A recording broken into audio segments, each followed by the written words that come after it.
Welcome back to the Swamp 24/7 podcast. I'm Thomas Goldcamp here with my co-host Blake Alderman. Blake, I've gotten a lot of comments on the podcast recently about maybe me talking a little bit too much.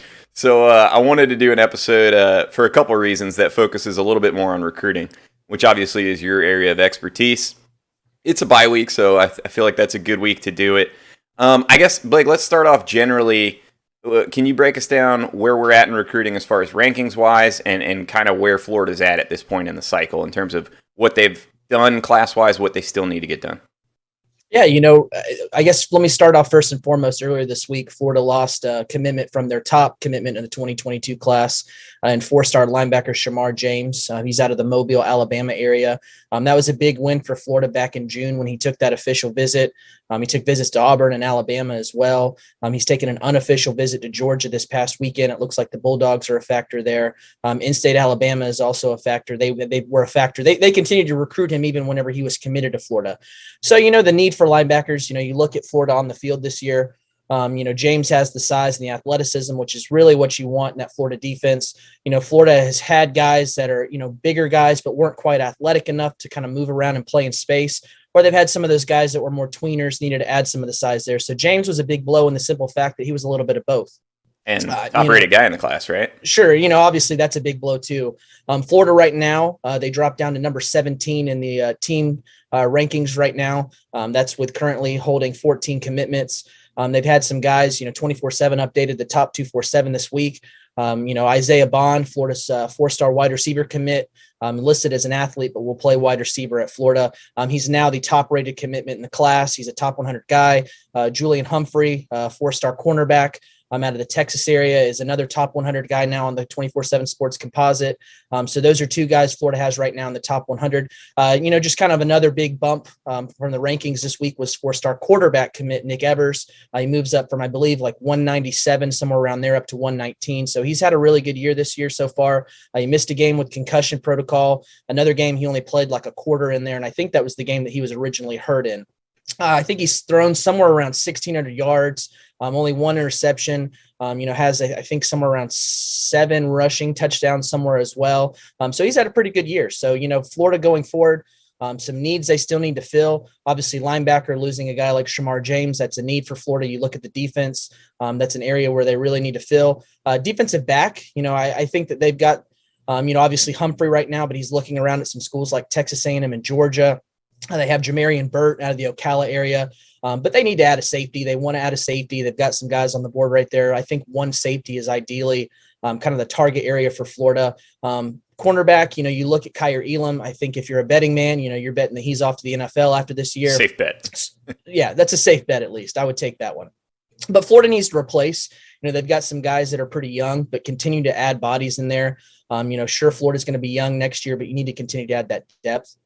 So you don't get stuck in the area to where, you really have to look in the portal. You really need to add some experience there. They're going to play those younger guys. They're going to get more experience, the Avery Helms, the Jason Marshalls, but adding some talent in there it's never bad for Florida. You look at a school like that's produced a lot of defensive backs. So, those are some areas. Tackle, that's been an area for Florida so far. They've got some guys in there. There's still some guys on the target board.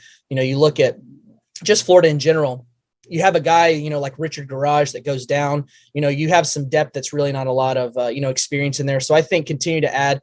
And I think that Florida in general has done a good job on the interior part of the line. You look at the Josh Browns, the Kingsleys, those interior type of guys. I think they've done a good job recruiting those, not so much at the tackle position. So, there's still some targets left on the board for Florida, adding some more of those in there. I think that's the big key. Defensive line also, it's a trench league as much as anything. Florida's got some targets. They'll be seeing some of those guys this week during the bye week, going to see some of those recruits play in action on Thursday and Friday. So, I think those are probably the biggest areas. I think Florida's done a really good job with wide receiver. You look at their class right now. Running back, they have one committed in Terrence Gibbs. They want to add another one. A guy like Trevor Etienne, the younger brother of Travis Etienne for the Jacksonville Jaguars. Looks like their big target there. So, I think that, wide receiver is probably the area where I think they've done the best job of, credit to Billy Gonzalez there. Nick Evers obviously is a big time stud. I think he's a really good player as well. So, you fit your need right there very early in the spring. But, there's definitely some areas that Florida needs to continue to improve on. Well, it sounds like there's two major takeaways I have from kind of everything you just said. And I think The first one is it sounds like Florida's got a decent core to its class. When you talk about a guy like Nick Evers, you talk about some of the weapons at receiver, defensive line. I think they've done better shoring up the interior there.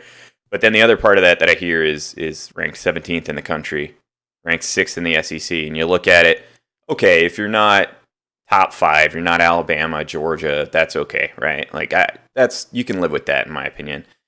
I think the discussion we're having in the fan base now, at least what I've seen on Twitter the past 24, 48 hours on the message boards, is what is a realistic recruiting expectation for Florida. And Blake, you've been covering recruiting specifically a lot longer than I have. So let me toss that to you real quick before I kind of move into the second part of that. What is realistically, in your mind, a reasonable expectation for Florida recruiting-wise as far as kind of where they fall in a given year? Realistically, Florida should have a top 5 class. You look at just the top history 5? Of top 5 is, I think, the expectation. I think at the worst, a top 10 class for sure. And that's inside the top 10, not outside the top 10. You look at Urban Meyer, Will Muschamp was able to have the number 3 recruiting class, I think at least once, maybe twice. I mean, he was, this is a guy that was really struggling on offense and was still able to add some of those big time guys. So, it's not like it's impossible to be in the top 5 for Florida. You look at the area around the state, it's loaded. Even the state of Georgia, you get some of those guys out of the state of Georgia every once in a while. Florida's going to recruit on a national spectrum. Even back to DJ Durkin, getting guys out of North Carolina. So right there in that southeast area, Florida has a lot of ties on this staff to the state of Texas. You look at Texas and Texas A&M, LSU recruits that area. But Florida has a lot of ties in there. You look at Julian Humphrey in there now, Nick Evers in there now, Avery Helm. There's been plenty of guys out of the state of Texas that Florida has been able to land.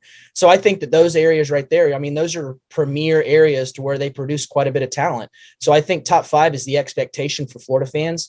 You look at, like I said, the Urban Meyers and the Will Muschamps who were able to do that, and Florida's success they've had, New Year's Six Bowls, improving every year. Obviously it's a drop off this year, but I think the expectation, in a down year is top 10. And whenever you have a good year and you're winning, like Mullen has shown he has been able to do over the last couple seasons, it's a top 5 is the expectation from the fan base. Yeah, I think right or wrong, that probably is the expectation from the fan base. I think I've come back off that a little bit myself. I think you're going to have years where you're going to be outside the top 10 here or there.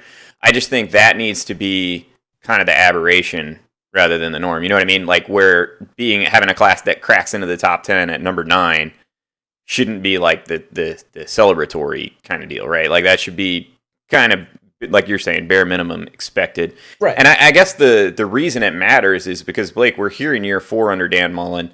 They lost 4 games last year with what I think it was a much more talented roster than this year. And granted, they were close. There was, they shouldn't have lost the LSU game. They were right there with Alabama.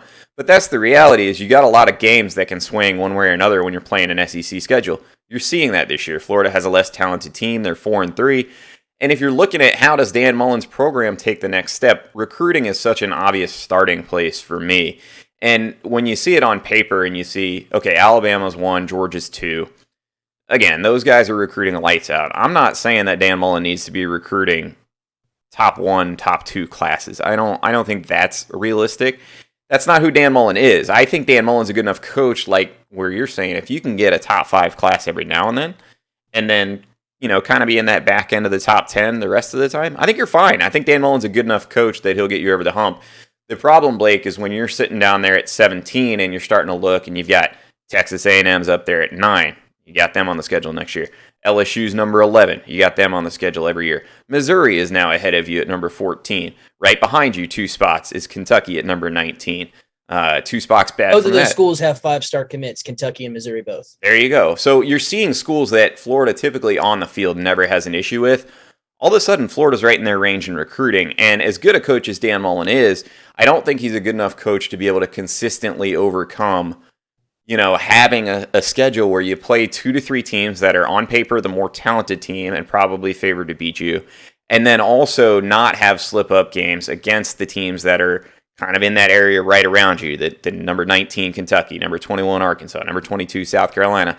Like every now and then, just like recruiting, every now and then you may have a year that slips out of the top 10. Every now and then you're going to have a year where you slip up and you lose to a Kentucky or a South Carolina, even as the more talented team. And so I think the goal should be pretty clear for Florida at this point. You've got to push that recruiting ranking up. So Blake, let's talk about the current class. I probably took too much time right there because again, this is your topic. Hogging it all, man.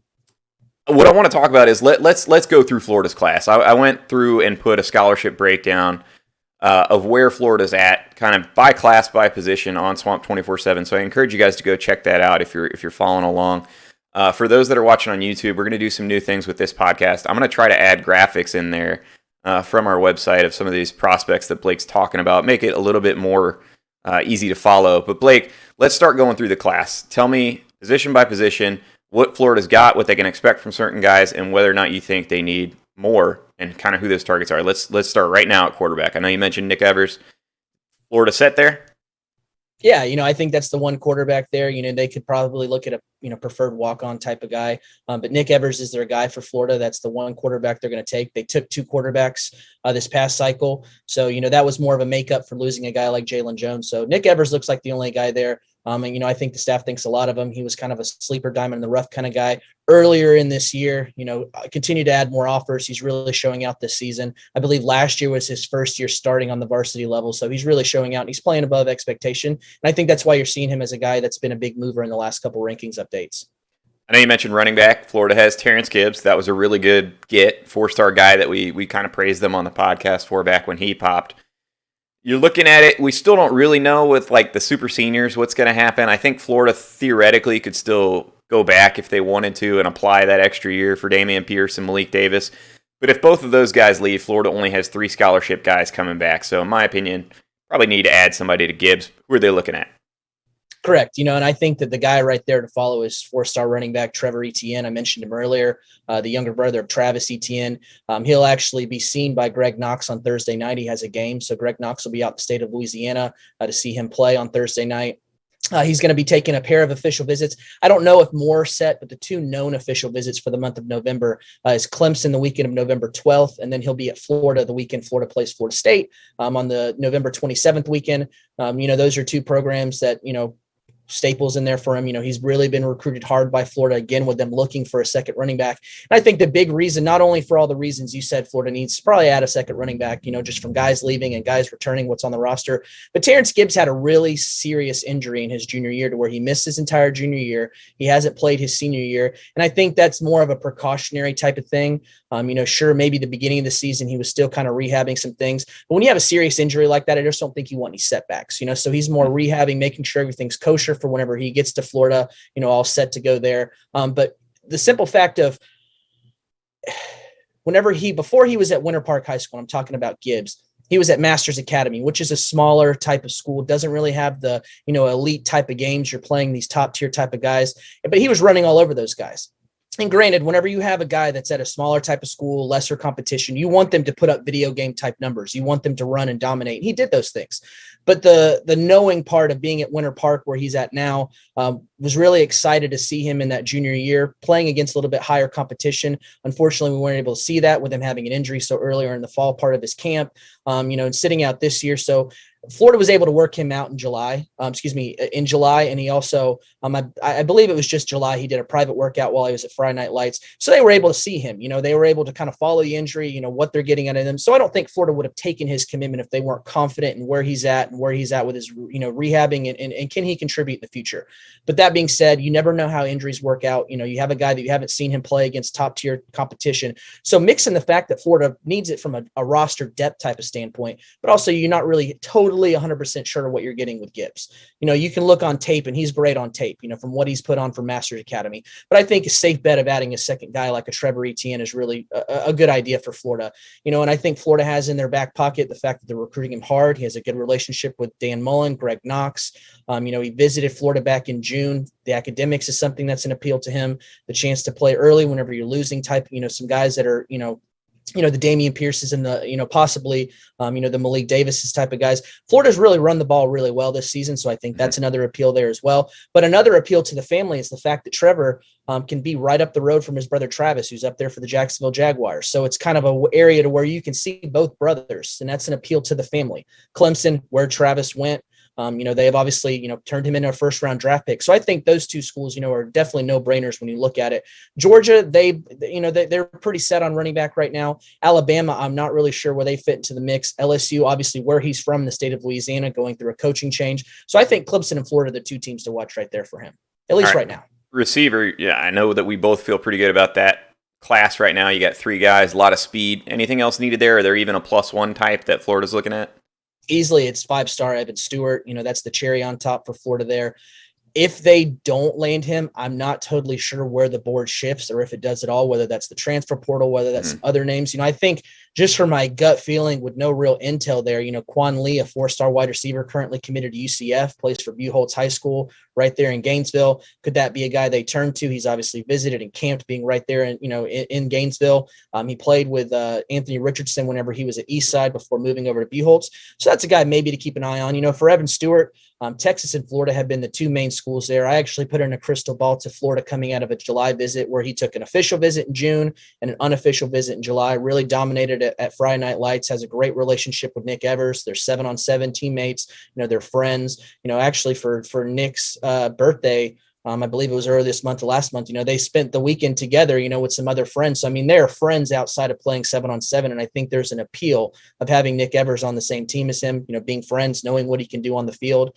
Texas has gotten him on campus twice this season. He's actually a former Texas commit. I think they become much more of a factor. So I don't feel quite as confident on my crystal ball when I put it in July, and it was looking really good for Florida. He was supposed to come back for the Alabama game, missed his flight, wasn't able to get there. I think Xavier Worthy at Texas is a guy they're really pitching that he can have that same similar type of skill set and same type of, Xavier Worthy had a really dominant game against Oklahoma. So they're seeing that they're really making it a point to get those speedy, slot guys that you can move in the slot and you can move outside type of guys. So I think there's an appeal there. But there's also the factor, too, that Alabama is going to get an official visit for him. And Alabama, just time and time again, has shown that they can turn the recruitment on its head. Going into that visit there, he's visited them in the past. I'm really watching to see where that official visit comes at first and foremost, because, again, Alabama can really change the tide of a recruitment. And I'm also watching to see if he can get back on campus for Florida, because, like I said, he missed that flight to get to the Alabama game. He was supposed to visit with Nick Evers. Their families are supposed to travel together. Right. Can they get him back on campus again is something to watch there. But, again, I'm not feeling as confident. Don't think Florida's completely, I'm not throwing them out of the mix. I'm not saying they're not involved anymore, or at least somewhat of a factor. I just don't feel as confident there, and I think that's a guy that Florida needs to get back on campus. All right, real quick here, wrapping up the offense before we take a break. Tight end, I know that Florida had a commitment recently. C.J. Hawkins flipped to Stanford. Any plans to backfill that? You're looking at it. You got Kimari Gamble, Keon Zipper. Gamble probably gone unless they do the super senior thing with him. You got a couple, younger guys that they were high on, and Jonathan Odom, Nick Elksness, and Gage Wilcox. But Florida going after anybody at tight end? Yeah, they're actually looking at an LSU commitment in Mason Taylor, the son of oh God, what's his name from the Dolphins? Jason Taylor, yes. Yep. Sorry. He's a coach at St. Thomas Aquinas where Mason attends. Tim Brewster will be on the sidelines of their game Friday against Dillard, which should be a big time game. I believe Dillard is undefeated going into that game. I believe St. Thomas Aquinas only has 1 loss in the season, both 2 big time programs down in the South Florida area. Florida's still kicking the tires on Mason. They got in touch with them recently after they lost that commitment from CJ Hawkins. Again, committed LSU. They've got a coaching change looming there, with Ed Orgeron gone after this season from the Sunshine State. That's a guy that Florida should, easily be able to get a visit from. He's actually looking to officially visit for the Florida State game, kind of like Trevor Etienne. But that visit is not set in stone. That's just kind of I guess, the target possible type of visit for him. So that's a guy that Florida could get on campus. And we'll see where things transpire from there if any new schools pop in and out. But, right now that seems like the guy that Florida's really targeting at that tight end position. All right, O-line, Blake, here's one I have kind of a question more about the current commits than I know that you said Florida needs tackles. I'm looking at the guys that they currently have committed. They got 3 guys, Tony Livingston, David Connor, and Jalen Farmer. And 2 of those guys are kind of Farmer is actually an interior guy as well. Yeah, a couple of those guys not rated very highly. What's your take on these takes? Are these guys that the recruiting process is a little bit behind on them as far as maybe not having an up-to-date eval? Do you like Florida's scouts on these guys, or does Florida just need to get more talent on the line? To start off on the interior guy and Jalen Farmer, I like him. I think that he's I'm not saying he's a top 247 type of guy or a big time 4-star guy, but I think that 24/7 having a higher evaluation on him compared to the composite, you look at as an 85, which is more of a mid-range type of 3-star type of guy compared to an 87, which is a higher end 3-star. I think 24/7 is a little bit more correct on that one. I think just losing that big kind of bad weight that he's lost into his senior year. You look at his tape, he takes guys to the ground. I think he's very physical. I really like Jalen Farmer. As far as David Connor, that's a guy that I think we really need to evaluate more of his senior tape. He's coming in from the state of Georgia, moving down to Deerfield Beach down there in South Florida, has played mostly defensive tackle in high school. This was his first year actually playing offensive tackle at the high school level. So it's really kind of a guy where you need to evaluate, but you like the intangibles. You like the wingspan, you like the frame that he puts together. He's worked out for Florida, before they decided they wanted to offer him. So it's a guy that they have an idea of what they're getting out of him, but you want to see the game tape of him. First and foremost, playing offensive tackle for the first real time, and that's playing left tackle for his high school. Mm-hmm. And B, going against the top tier guys in South Florida. He's played against Francois Knowlton, a Florida commit who's had a pretty solid year, who's known for getting to the the backfield, to the quarterback. So he's playing against those really elite type of defensive linemen down in South Florida. So I think that's a guy that you really need to evaluate the tape from his senior year before you move on to rankings.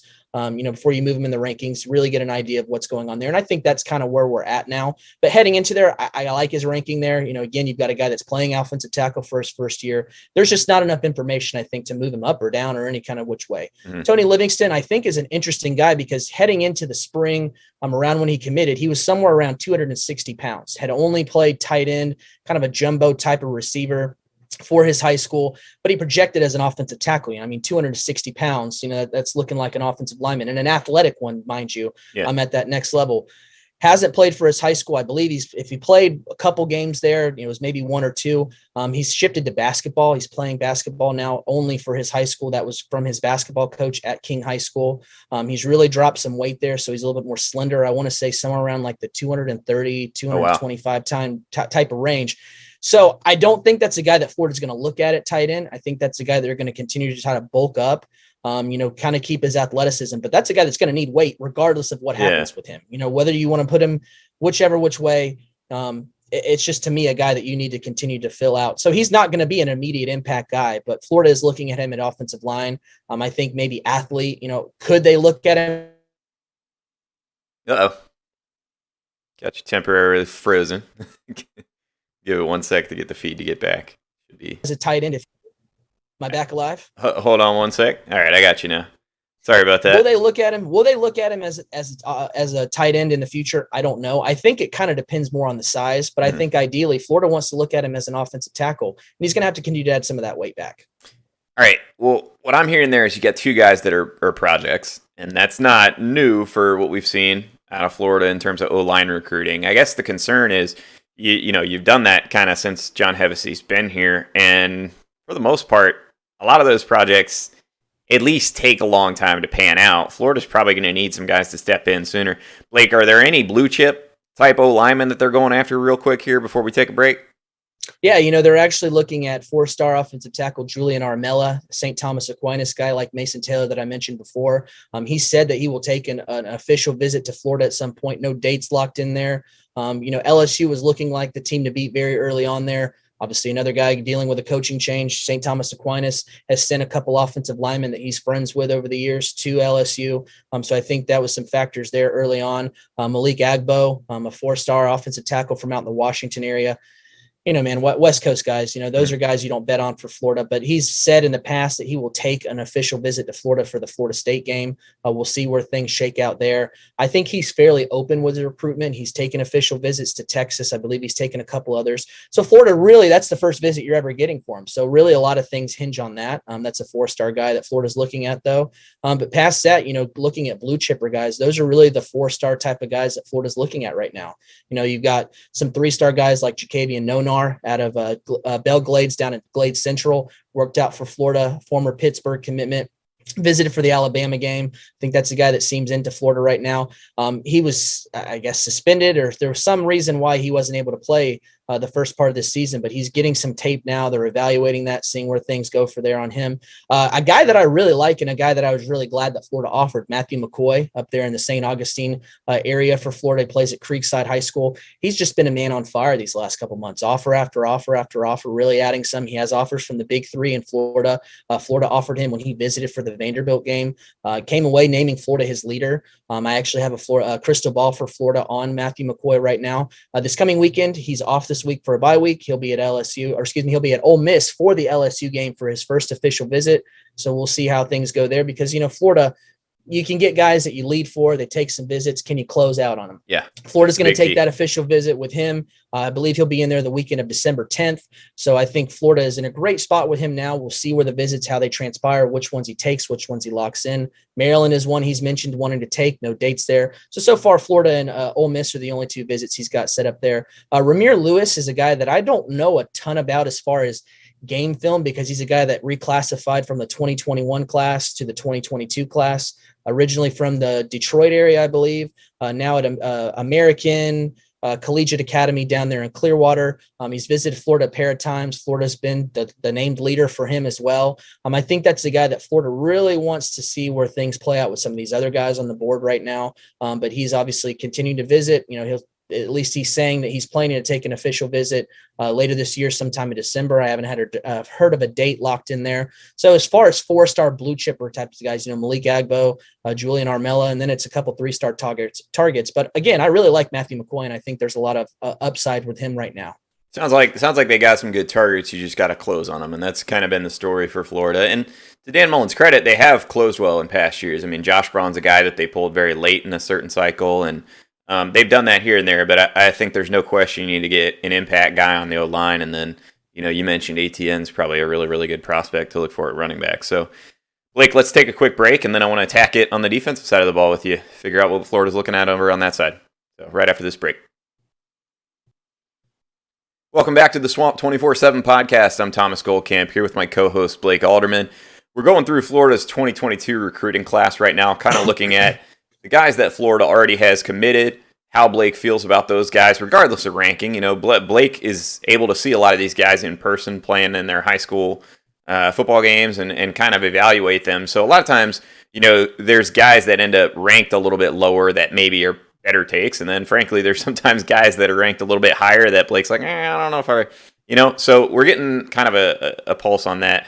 Blake, let's shift over to the defensive side of the ball. Defensive tackle was obviously a big problem area for Florida in the 2018, 2019 classes. It seems like over the last two classes, Florida's kind of filled that need, and then they've got another guy committed in Jamari Lyons. What do you know about him, and then does Florida need to get anybody else on the interior of that D-line? Jamari's had a really good career at Vieira High School down there in the Space Coast type of area. I believe he has somewhere around 8 or 9 sacks. I can't remember the last time I looked, but he's been productive this year. And that's rare, I guess, to say for a guy on the interior part of the line, because he plays that 3 technique. Normally those are guys that kind of eat up the space, don't really get the numbers, but he's an athletic guy that's put up those kind of numbers, obviously getting to the quarterback. So I really like Jamari Lyons. He moved up, I think, somewhere around 25 spots in the latest 24/7 rankings update. So really like him, but, obviously trench league, like I said, you really need to continue to add some more guys in there. And one interesting bit of news that came out early Thursday morning was the fact that a North Carolina defensive lineman, Clyde Pender, who was a Florida target a couple cycles back, he's entered the NCAA transfer portal. He was a guy that, was committed to UNC, really liked Tim Brewster. He recruited him to UNC. That year, Tim Brewster actually, made the move to Florida, got an offer from David Turner, took an official visit, but they just couldn't close there at the end. I think the longtime ties with UNC was too hard to overcome, but now he's in the transfer portal. So I think that's a guy to watch. Look at Swamp 24/7 message board favorite. No? Yeah, he is. And he's from the Armwood area. So that's right up there in that I-75 corridor for Florida. So I think that's a guy worth watching, but obviously they've got some other guys on the high school level that they're looking at. Walter Nolan, I think, is a bit of a long shot for Florida, top 3, Georgia, Texas A&M and Tennessee has already used his official visit to Florida, took an unofficial visit to Florida. David Turner will actually be on the sidelines of his game on Thursday night. So they're still trying to chip away there. But again, I think that one is probably a lost cause for Florida. I think Tennessee and Texas A&M are probably the two schools to watch mostly for him. He's already used the official visit to Texas A&M. Tennessee will get one of those official visits. I don't believe it's set so far. But he'll be at Alabama as well for an official visit. But past that, a guy that's more of a defensive end type of guy, at least to me, just from the frame, and you look at that, is Nigel Kelly, right there in that Fort Lauderdale Dillard High School type of area. Visited for the Vanderbilt game for an unofficial visit. Only has one official visit left, and says that more than likely it'll be between Georgia and Florida. Those type of visits for who gets that last one. He's a former Florida State commitment. I think he's fairly open with the process. You look at the schools that he's visited, LSU, again, coaching change. He's visited Indiana. Don't see him at Indiana. He's visited Oregon. Don't really see him going across the country to Oregon. So, we'll see where things transpire there.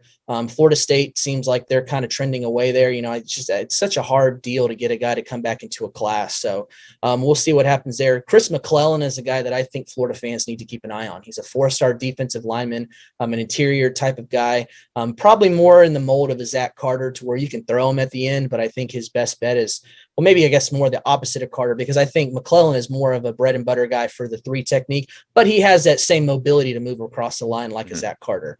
I think Oklahoma and Florida are the 2 teams to watch there right now. He's visited Ohio State. He's visited USC. He'll be at Alabama this coming weekend. I think the Sooners and the Gators are the 2 teams to watch there. And interesting, Oklahoma could have room for only one more interior defensive lineman. They're looking at a guy named Hero Kanu, who is from California. Hero Kanu? Sorry, I got to stop you there. Hero Kanu. Kanu, Hero Kanu. Okay. I don't care how it's spelled. That's an awesome name. He's from Germany, actually. Nice. Made the move to California. So, I think that's the guy that coming out of an official visit to Oklahoma this past weekend, I think Hero Kanu is trending towards the Sooners. So I think that's a guy that, could very well push Florida for the driver's seat for a guy like Chris McClellan. David Turner will be on the sidelines of his game on Friday to see him in action. He's taken that official visit to Florida back in June. Took an unofficial visit for the Alabama game. So I think Florida's in a good spot there. We'll see where things transpire, because numbers are always such a fluid deal. You never know, could they miss out on a guy at another target that opens up a spot on the defensive line? But, right now it seems like, he could very much be the odd man out, because it seems very much like a first come, first serve type of deal with the interior part of the defensive line for Oklahoma. And I think another guy that Florida fans should keep an eye on it. I think he's, again, more of a defensive end type of guy, is Quincy Wiggins, a 4-star defensive lineman out of the Louisiana area. Took an official visit to Florida for the Vanderbilt game. They've really been pressing hard. Coming out of that official visit to Florida, he said that LSU and Florida were the 2 teams pressing him the hardest. Again, LSU going through a coaching change. Florida's really targeting some of those guys in the Louisiana area. He took an official visit to Texas this past weekend. Says Alabama and LSU both will get official visits down the road. We'll see where things transpire as far as coaching changes at LSU. I'm not totally sure how hard Alabama is pressing for him. I think they're recruiting him, but I think they have some other guys that are ahead of him. So, Florida's still pressing hard for him. He's a top tier type of guy for the Gators. So, they've got some guys on the defensive line that they're really looking at. I think those are probably the ones to keep the most close eye on. Obviously, there's some others. Tennessee commit Jordan Phillips is a guy that's visited Florida twice for some games, committed to Tennessee, already used his official visit to Tennessee. Could he take an official visit to Florida? I don't believe anything's set up yet. We'll see if anything happens there, because Florida's still pressing for him, kicking the tires on him. And a guy that I really like and I think is underrated is 3-star defensive lineman Isaiah Hastings. He's out of the Clearwater area.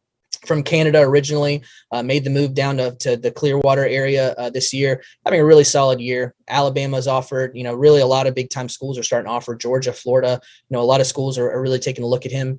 He's planning to take an official visits to Oregon. Alabama is another one that I believe he has set up. I think Florida will get an official visit for him. He's already visited unofficially twice for a pair of games. So Florida's got some targets on the defensive line. I guess it's still a fairly deep board. We'll see where things play out, but they'll be able to see guys like Walter Nolan and Chris McClellan on Thursday and Friday this week. Well, there you go. Stay tuned to Swamp 24/7 to get updates from Blake after some of those happen. Hopefully we can connect with those guys and see how they're feeling after the Florida staff checks in on them. Blake, linebacker is kind of one of those positions a lot of people have had some question marks. I know you mentioned the word tweeners. I guess first off, let's look at the last couple classes. So Tyron Hopper, DeJuan Black, Derek Wingo, Chief Borders, Scooby Williams. Out of those 5 guys, were any of those guys true linebackers in high school? I want to say Hopper was. Hopper was a safety originally, but he started to mold more into a linebacker. Okay. Are any of those other guys kind of true linebacker types? Run through those names one more time for me. You got Hopper, you got DeJuan Black, Derek Wingo. DeJuan Black was a linebacker. Okay. But he was a guy that was a safety originally, played wide receiver originally, but he again grew more into a linebacker. Okay. So you got 2 maybe there, Chief Borders, Scooby Williams. He was a linebacker as well, too. Scooby Williams was more of an edge guy in high school, but I think just the size with him, he's a guy that you can move around. I don't want to compare him to a Diabate because he came in with a little bit more meat on his bones than Diabate did. But there is similar skill set to where you can put him on the edge, but he could also play that middle linebacker position. Chief Borders played linebacker at high school. I think he's more of a buck type of guy now for Florida at least. So I think that that's where they're going to use him more at compared to just your traditional type of linebacker. And I guess that's kind of my concern is one of my issues with the way Florida's recruited the linebacker position and the way they use the linebacker position. I think you got a lot of guys there that are really, really good athletes that can kind of disguise what they're doing, a la Diabate or whatever. I think because you're not recruiting a lot of traditional linebackers, so to speak, you haven't really seen the instincts at that position all that much. And I think it's very obvious when a guy like Ventrell Miller goes out. Obviously, Florida losing Shemar James hurts. Blake, what else do they got there? EJ Lightsey, I know, is a guy that they have committed. Do they have any other kind of true linebacker types that they're trying to bring in? Wesley Basanthe, he's a 4-star linebacker out of the Miami area. Another guy who took an official visit for the Vanderbilt game. He's just kind of on the smaller side, 6'1", 200 pounds. He plays very aggressively. He's not afraid to hit you, but I think he's a guy you need to bulk up for the SEC. So I think Florida's in a good spot for him coming out of that official visit. He's already used all 5 of his official visits: West Virginia, Penn State, Florida State, Miami, and obviously Florida got an official visit from him as well. So now for him, it's more about kind of evaluating things. Ideally, he said he wants to make a decision somewhere around Thanksgiving, if not the Thanksgiving, weekend there. So I think he's going to sit there and ponder some things. But Florida felt really good coming out of that official visit. They felt like they really registered the chance to play in the SEC. They're playing a little bit better than some of those other finalists, I'll maybe minus Penn State. But they've got education. They've got the chance to play close to home. Florida's recruited a lot of guys out of South Florida.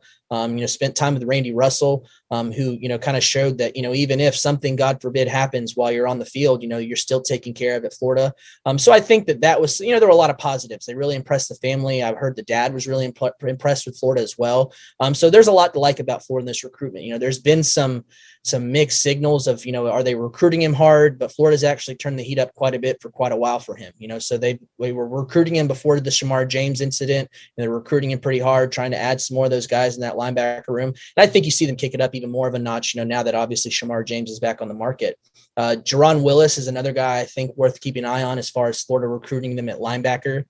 Committed to Georgia Tech, visited Florida for the Alabama game. He's kept tabs on Florida State. He's officially visited the Seminoles. I believe it was the opening week of the college football season. I think Florida has a chance to get an official visit for him, whether that's the weekend of Florida State or sometime in December. I've heard that there are talks of getting a visit for him officially, but no dates completely locked in. But that's a guy that Florida has, just on the mix, if something happens. So you want some of those 4-star type of guys on your board. If you have, a Shemar James open up things, obviously Florida would like to have Shemar James in the class, but it's better than looking for maybe a diamond in the rough type of guy, whenever you have something like this happen. So I think those are the 2 guys as far as linebacker to watch for Florida target wise going forward. All right. And then we're going to ignore specialists because we're running a little bit long. What do we got Trey in the Smack. secondary? What do we got in the secondary? Forget the kickers. I think for safety, Florida's, they're looking at Kamari Wilson. I think that Georgia is the team to beat for him. I think the Bulldogs are going to be hard. Could they get an official visit from Kamari Wilson? I think it's possible. But I think even then, even if it does happen, I think that he's more than likely leaning towards Georgia. As far as safeties, other than that, Jacoby Matthews, Wesley McGriff will be on the sidelines of his game on Thursday to see him. Official visit to Florida, likely looking that December 3rd weekend. As far as that at safety, I think that, they could look at some other guys Emery Floyd, I think, is more of a cornerback type of guy, but he's listed as a safety, and I think he could play a little bit around there. The Damari Henderson, who has a twin brother, Dakari, one is a safety, one is a corner. I think they could look at some of those guys there too. So as far as safety, I think one guy is probably ideally where Florida's at there. I think that as far as cornerback, that's where things are starting to look a little bit different for me. Where you look at earlier this year, where Florida had a lot of guys on the board, even going down, just looking at the list now, Jaheim Singletary was a 5-star type of guy that Florida was able to get on campus this fall. I think Georgia's looking like the team to beat for him. But Florida he said in the past that Florida will get an official visit likely in December. I haven't heard any dates being locked in there yet. Florida's looking at Austin Osbury at safety position, but I think he's a guy that has position flexibility. Austin Osbury, I think, is a guy that Florida's made a really good impression on since offering him back in July. Cam Miller is a guy at cornerback who's committed to Penn State. Florida recently offered him from the Ferdinand Beach area up there in the north part of Florida. Grew up a Florida fan, but obviously committed to Penn State. We'll see if Florida can get anything going there. Ryan Turner, a guy committed to Ohio State, visited Florida for the Vanderbilt game. They were able to get him on campus. I think he's still talking to them despite being committed to Ohio State. Azariah Thomas was the guy, the really big top-tier target for Florida that, I felt good about heading into the month of October. Actually took an official visit to Oklahoma, and coming out of that visit, it's looking like the Sooners have taken the lead for him. He's a guy that has had some visit high. So I don't know if that's maybe some visit high coming out of that weekend of the Sooners, but I do think they are a legitimate contender. I think they're looking like the team to beat, and I've actually changed my crystal ball from from Florida to Oklahoma. Oh, that goes back to kind of something we've talked about. Florida's got to find a way to finish. They've done a good job getting in on some of these top prospects like an Azariah Thomas, but it really is. It comes down to finishing, and you've got to finish well enough to move yourself out of that range where you're on either side of Kentucky and Missouri, South Carolina, and you're getting up more into that Texas A&M, LSU range towards hopefully kind of the back of that top 10 at worst in recruiting rankings. Blake, I know that we've gone a little bit long today, but is there any one kind of parting thought that you have as far as 2022 recruiting, what this staff needs to do and what fans should be paying attention for going forward? I think it's just the name of the game that's always been for me is closing. Florida's made a lot of progress with a lot of guys, not even this cycle, but past cycles, but they just never seem to be able to close at the end. So I think closing really strong. I think right now you're looking at a class that's going to be a little bit under expectations from, just past years, which we're already under expecting from other Florida fans. Florida fans wanted a higher ranking class then. I think when you're having the struggles this year and your main feather in your hat is that we develop guys, we're going to win some games. We're going to do all those things. Florida doesn't really have that this year to really be able to put that out there. So I think that you're probably going to have some negative recruiting going on. You're obviously talking about, there's at least fan talk of, firing Todd Grantham after the season. We'll see what happens there. But, those kind of things can really start to muddy up your recruiting. So closing is going to be the name of the game still. It always has been the name of the game for me, and they just need to continue to do that and get better with that. Yeah, and unfortunately, like you said, I mean, the way things are going on the field, probably don't have that as much to sell. But, hey, look, man, that's why they pay you $7.5 million as the head coach. You get to make those tough decisions. And at the end of the day, if you want to preach about the Gator standard, it also applies to recruiting. So, Blake, I thoroughly appreciate all the time today breaking down the recruiting class. Hopefully, the graphics work that we did for anybody watching on YouTube made it a little bit easier to follow along. If you want to go back through and watch it again on YouTube because you listen on a podcast platform, go for it. But Blake, appreciate all the help breaking down recruiting. I think it's very important. And I think, honestly, if Florida's going to get this thing on track in the long term under Dan Mullen, I think recruiting's got to tick up a little bit. So that'll do it for today's episode of the Swamp 24/7 podcast, guys. Thanks for tuning in. We'll be back on Monday, I think. I think because of the Georgia week, the bye week and everything, we'll come back and we'll shoot on Monday. That way, it'll probably be Monday afternoon. That way we can recap anything that Dan Mullen says as far as quarterback battle goes, the Georgia game, all that. If we don't end up shooting Monday because of the timing windows, we don't get those media windows until very late from UF, then it'll be Tuesday around the normal podcast drop time. So anyway, guys, thanks for tuning in. We appreciate it.